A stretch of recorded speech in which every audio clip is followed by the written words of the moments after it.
पिंपळी धामणगाव तालुका शिरूर जिल्हा परभणी। तर आज आहे 14 जुलै 2024। आजपासून परत एक शेतकऱ्यासाठी अंदाज आहे आणि मी आज आहे जिंतूर तालुक्यामध्ये येलदरी धरणावर आहे।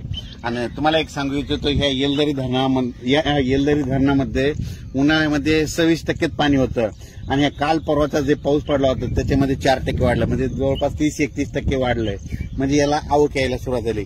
परत शेतकऱ्याला सांगू इच्छितो की आपण मागचा अंदाज दिला होता की राज्यामध्ये जवळपास 14 तारखेला पाऊस सुरू होईल। तर तुम्हाला सांगतो राज्यात पाऊस सुरू झाला, विदर्भात सुरू झाला आणि राहिलेल्या ठिकाणी राज्यामध्ये पूर्व विदर्भ, पश्चिम विदर्भ, दक्षिण महाराष्ट्र, उत्तर महाराष्ट्र, कोकण पट्टी, मराठवाडा या सगळीकडे या भागामध्ये आज 14 तारखेपासून म्हणजे आजपासून बरंच रात्री पावसाला सुरुवात होणार आहे म्हणून हे अंदाज लक्षात घ्यायचा।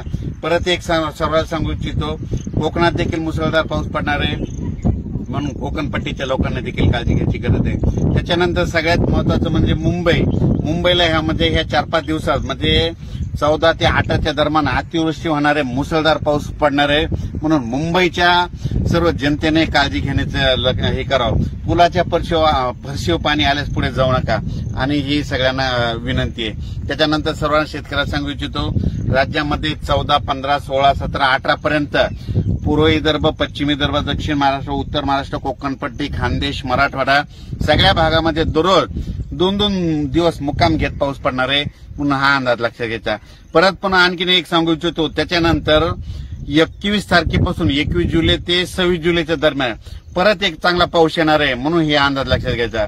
मागच्या अंदाजामध्ये सांगितलं होतं की राज्यामध्ये 2 म्हणजे एक 16 तारखेला एक कमी दाबाचा पट्टा तयार होणार आहे आणि त्याच्यानंतर 19 तारखेच्या नंतर एक होणार आहे आणि हे 2 देखील कमी दाबाचे पट्टे झाल्याच्या नंतर ते महाराष्ट्रामधून जाणार आहे। आणि योगायोगाने तुम्हाला एक सांगतो, आता सध्या पंढरपूरची यात्रा आहे। हा पंढरपूरच्या यात्रेकडे म्हणजे आता उद्याचा पाऊस 15, 16, 17चा पाऊस पंढरपूर, सातारा, सांगली, सोलापूर, कोल्हापूरमध्ये तिकडे देखील पडणार आहे। परभणी, नांदेड, बीड, जालना, संभाजीनगर, नगर जिल्ह्यात देखील चांगला खूप पडणार आहे। त्याच्यानंतर बीडमध्ये, लातूरमध्ये, तसेच सातारा, सांगली, सोलापूर सगळीकडे।